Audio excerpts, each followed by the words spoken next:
नमस्ते दोस्तों, स्वागत है आप सबका स्पेशल ब्लॉग में। मैं आपका दोस्त पूजा स्वागत करती हूँ आप सभी के मेरे चैनल पर। तो दोस्तों, कैसे आप सब? उम्मीद करती हूँ सभी अच्छे होंगे और मैं यहाँ पर ठीक हूँ। अभी सुबह के 7:30 बज रही है। तो मेरा जो बड़ा वाला बेटा है वो गया है स्कूल। तो 9 बजे जाता है, लेकिन मैं पड़ोस वाले जो भाभी जी है उनके पास में उसे छोड़ के और जा रही हूँ अपराजिता सेंटर।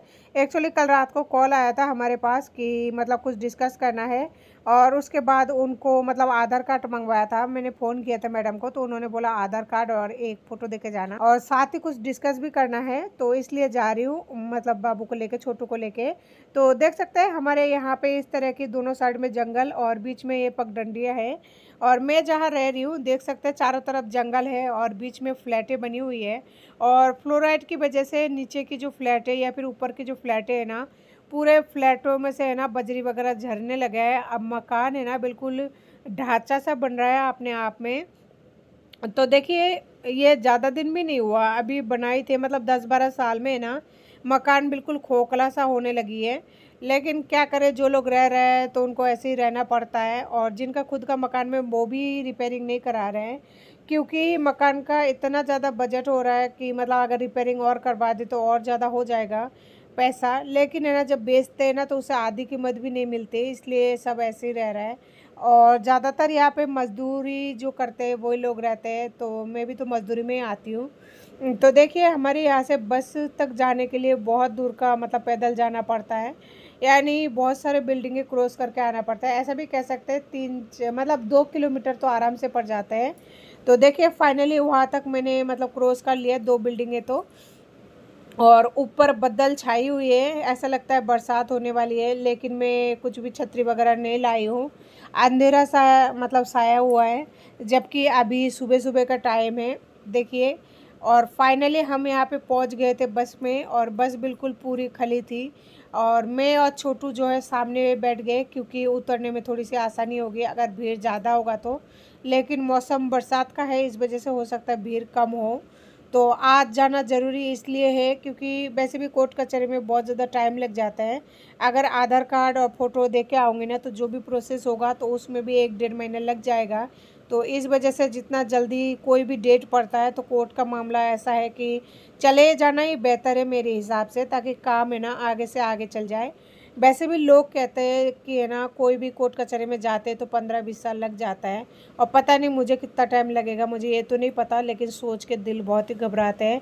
और ये है वो सर्कल जहाँ पे सब्जी मंडियाँ लगती है, तो इतना दूर आना पड़ता है सब्जी लेने के लिए, यानी बस से भी 15-20 मिनट लग जाता है, इतना दूर रहते हैं हम लोग, सोचिए। और देख सकते हैं यहाँ पे मतलब मेन मार्केट कहा जाता है हम जहाँ पर रहते हैं वहाँ से।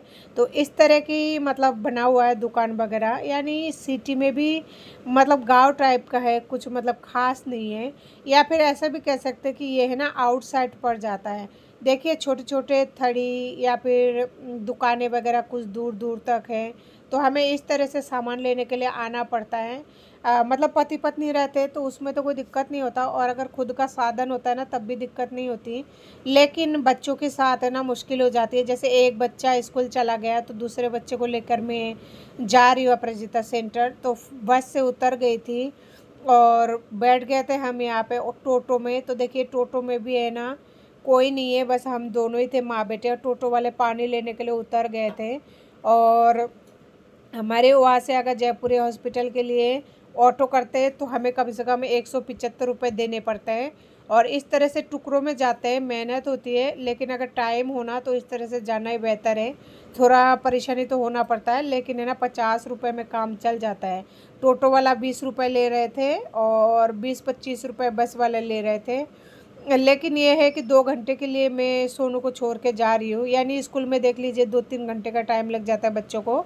और उसके बाद में अगर मैं लेट हो जाऊँ ना तो फिर बच्चे का रहना वहाँ पे मुश्किल है। क्योंकि वैसे मैं भाभी जी को बोल के आई हूँ, वो बिठा लेंगे उसको, लेकिन फिर भी लगा ही रहता है ना कि पता नहीं स्कूल से आ तो नहीं गया, आने के बाद कहीं भटक ना जाए, कहीं और ना चले जाए। तो फाइनली आप देख सकते हैं ये है बोर्ड रुक्मणी देवी के नाम से, और ये है जयपुरी हॉस्पिटल। यहाँ पे बहुत बड़ा हॉस्पिटल है, बहुत अच्छी फैसिलिटी है। मेरी तीनों बच्चों का 9 महीने जो है मैंने दवाई वगैरह यहीं से लिया था, सोनोग्राफी वगैरह यहीं से फ्री में कराई थी। बाहर से मेरा 1 भी रुपये नहीं लगा था। और ये बाएं तरफ जो रास्ता जा रहा है, इस रास्ते में तो इधर ही है अपराजिता सेंटर, सखी सहेली के नाम से, यहीं पे लेडीज़ों के लिए बनाई गई है। तो दोस्तों फाइनली अभी भी घर आई हूँ और बाबू को देखिए आने के बाद में है ना ये टोस्ट लाई हूँ, मतलब रास्ते में आते हुए टोस्ट लेके आई हूँ बच्चों के लिए, क्योंकि शाम ढल चुकी है और बच्चों के लिए अभी खाना बनाने में देखिए आधी घंटा तो लगी जाती है कम से कम, चाहे रोटी बनाओ चाहे कुछ भी बनाओ। और आने के बाद में बस अभी उनको टोस्ट दिया है, वो लोग खा रहे हैं।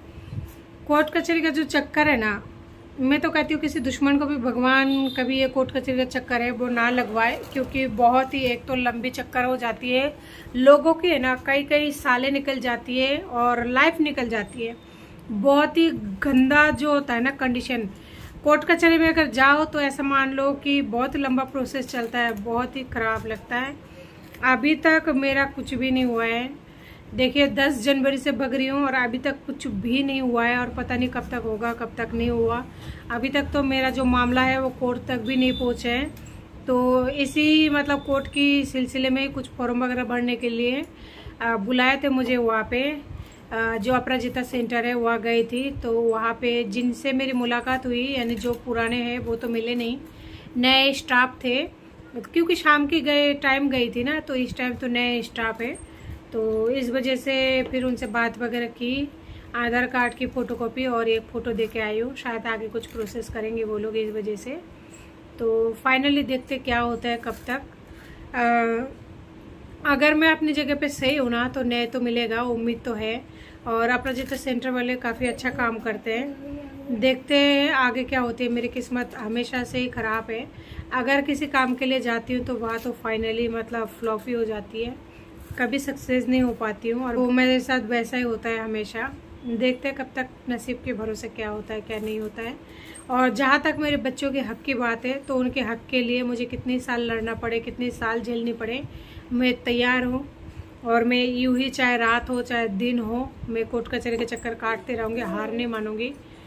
और एक माँ कभी हार मानती भी नहीं है, मैं भी एक माँ ही हूँ, पहले का तो पता नहीं लेकिन अब एक माँ ही हूँ और सिंगल मदर बन चुकी हूँ। तो हार मानना तो सिंगल मदर की डिक्शनरी में नहीं आती है। मैं भी यही कोशिश करूँगी बच्चे को न्याय दिला पाऊँ, और इसी के लिए जो भी करना है वो कर रही हूँ। तो दोस्तों अभी इतना ज़्यादा थक गई हूँ ना, बहुत बुरी तरह से। अभी खाना वाना बनाऊँगी, बच्चों को खिलाऊँगी, उसके बाद में उसका होमवर्क जो है वो तो आज नहीं करा पाऊँगी, क्योंकि इतना थका हुआ हूँ, होमवर्क नहीं करा पाऊँगी। तो दोस्तों उम्मीद करती हूँ आपको हमारी ये वीडियो अच्छी लगी होगी, और अगर अच्छी लगी होगी ना तो प्लीज़ सपोर्ट कीजिए, ज़्यादा से ज़्यादा लाइक कीजिए, शेयर कीजिए, सब्सक्राइब कीजिए। मिलती हूँ फिर नए वीडियो साथ में, तब तक के लिए नमस्ते, जय हिंद।